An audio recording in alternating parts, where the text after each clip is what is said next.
After stabilizing the pair, the Rosinante arrives at Julie's coordinates, a useless rock labeled only so nobody crashes into it. Normally when people think of the asteroid belt of our solar system, they think of something akin to The Empire Strikes Back, a thicket of rocks that need to be slalomed through like a dangerous ski trip. But the belt is so sparse that the danger is more likely to come from taking clear skies for granted while passing through it and happening upon one by sheer accident. What made this asteroid special was only that Julie parked her ship there, her ship being the stealth ship with the kidnapped crew of the Scopuli on board. It was this, the Anubis, that she escaped from during the prologue, as Miller notes, again using his detective abilities to fill in the pieces for Holden's group. It helps them find the reactor, covered in a twisted blending of human remains and the filaments that had been protruding from Julie. A look through the records fills in how she wound up separated from the group, and thus momentarily spared the disease. But the real find is an old Protogen file featuring a man named Dunkirk, a man of wealth and taste, and someone Miller immediately can see as a sociopath. But what's puzzling them is the nature of his game. The Phoebe bug is referred to as the protomolecule, and was discovered on the moon of Phoebe. That moon, they said, is a vehicle from another solar system, where an ancient civilization launched it into ours to co-opt our evolution. Phoebe certainly could fit the description. The moon was clearly captured by Saturn's gravity in the ancient past. You can tell because it's orbiting the planet in the wrong direction. Not unheard of, but it's still uncommon. As it is the first truly extraterrestrial technology that humanity has encountered, Protogen has been studying it. And while they've learned a few things, they're ultimately limited in what they can achieve with it, because it has yet to reach a critical mass to reveal what it's capable of, or what its function might be. Thus the Eros activity. Turn all those people into raw material for the protomolecule so they can try to figure that out. The station is one enormous lab experiment to unlock the answers to this mess. They even sickeningly named the fake security company Carne por la Machina, meat for the machine. They retrieve a safe containing what is almost certainly a sample of the protomolecule, which leads to conflict between Holden and Miller. Fred had filled in some of the blanks for them in a secret transmission. There was a spy on Tycho that gave word that the Rosie was going to Eros, hence the ambush, and also a signal from Eros that things were ready, thus indicating that they were ready to move forward with the Eros plan. Finally, some of the info taken from a data cube that the Martian Marines were taking with them, which Fred's people couldn't decode, well, Miller's reasoning as a cop helps him out, and Holden uses that to deduce that the data identifying the ship that destroyed the Doniger is on there, and the system says that that's a ship built on Earth. Before any discussion can take place, Holden broadcasts this to the solar system. We've seen so far that Miller's tendency towards violence is what Holden hates about him. What we discover now is that Holden has an attitude towards information that is what Miller hates about him. Holden is of the theory that what causes bad things to happen is people keeping secrets. If you tell people what's going on, then everything is out there in the open and it can be dealt with. But Miller's view is that what's worse than a secret is information that's incomplete, unverified, or misleading. He gives the example of a homicide that was cut and dried that the father had killed his daughter. All of the facts pointed to it, until new evidence showed up that pointed the finger towards the likely culprit. If people had had the facts that the police had, a mob would have likely killed an innocent man. You don't share facts until you have enough of the story to share, because all Holden had done so far is start the biggest war in human history, prefaced on what they know now to be a lie, fostered by Protogen to cover their experiment on Eros. Under normal circumstances, a joint investigation would be taking place. Now, it's just one more crazy thing happening in the solar system. And what makes it worse, the data Holden broadcast doesn't end the fighting. It only increases the fighting. The Belt had been itching for a fight. They're not going to stop just because Mars wasn't guilty of that particular crime. After all, in the eyes of many Belters, Mars has committed a whole bunch of new crimes since then. And what's worse, Earth's military had known for years that in any war with Mars, they would lose. The only way they could ever win was to hit first and hit hard. So with information out there that could provoke a Martian attack, Earth felt it had no choice but to commit preemptive self-defense.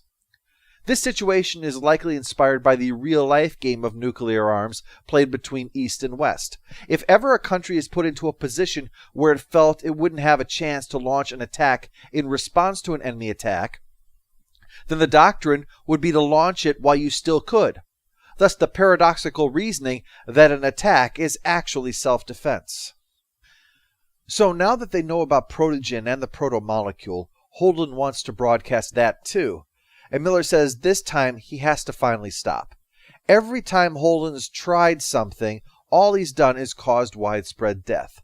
Solving this requires a proper plan of action, one that stops the rest of the solar system from trying to hunt down the Rosie to get the protomolecule.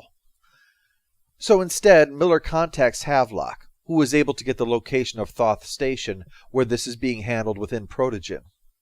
Miller trades the information to Johnson for a seat when the OPA invades it, and the Rosie eliminates the hostiles so that the cruise ship can land safely for the breaching, where they eventually fight their way to the center of operations where Dresden himself is waiting.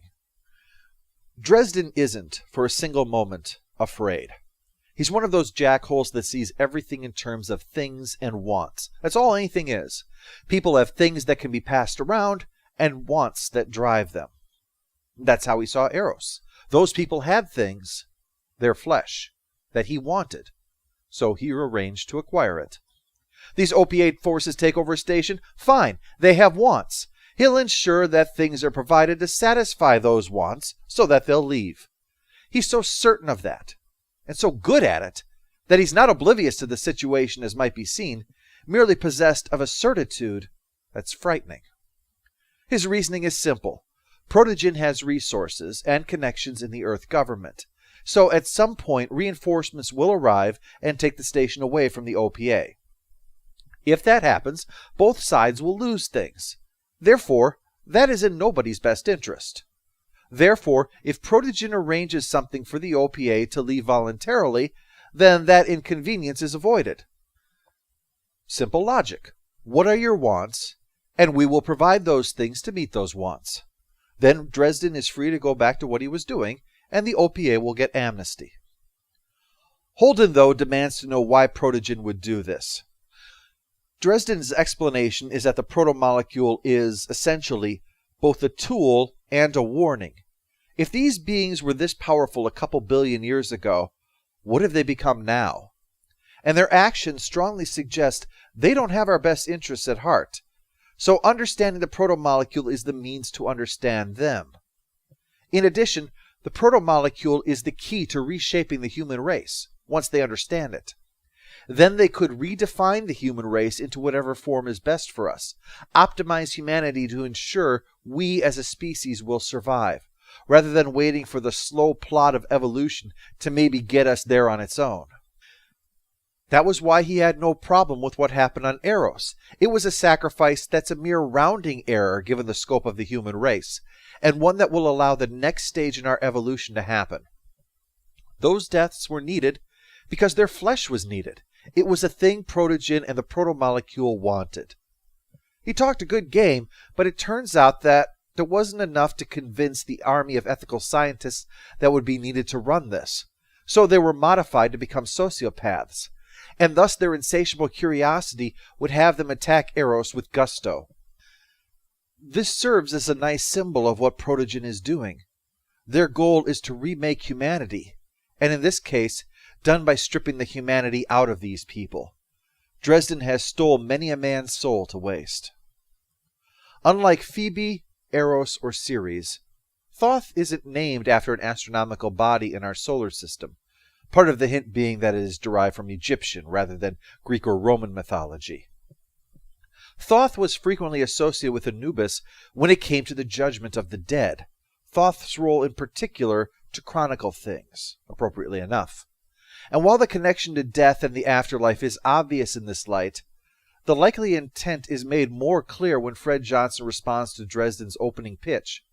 You'll give me all the kingdoms of the earth if I just bow down and do one act of worship for you. But Dresden proves to be as silver-tongued as the devil himself, And despite all the moral outrage the straight and narrow Holden has, after Dresden lays everything out, even Holden is unsure what they should do. But in all of this, Miller remains a Belter cop. Even when they breach the center of Thoth Station, his declaration to everyone there is, "You're under arrest," before realizing how silly that sounded. And yet the point remains. This entire thing is a crime. One enormous crime, but a crime nevertheless. And with the way he's talking, if Dresden can make even the straight as an arrow Holden and OPA leader Fred Johnson consider, this isn't going to end in justice. It's going to end on pragmatism, deals. Miller told Havelock about those who compromise safety within the belt, that a guy like that needed to die. So Miller pulls out his gun and kills Dresden before the devil can even realize what has happened. As he'll later admit to himself, this was partially out of a desire for revenge for Julie, but a significant reason was that Dresden was so silver-tongued that he was close to talking them into going along with it. He was worse than a man saying mad things. He was a man saying sane, logical things. He could convince them that what he'd done was right, what would come was worth it. Tell them that the ripe fruit plucked from the tree would give them the wisdom they wanted, no matter how much it went against what they knew about right and wrong. A man who could talk them into that could talk his way out of any jail cell. The only chance of ending his threat was here, now, when he had finally found a man who no longer had a want in this world that needed filling. The only one who couldn't be tempted isn't the saint. It was the sinner who had already crucified himself.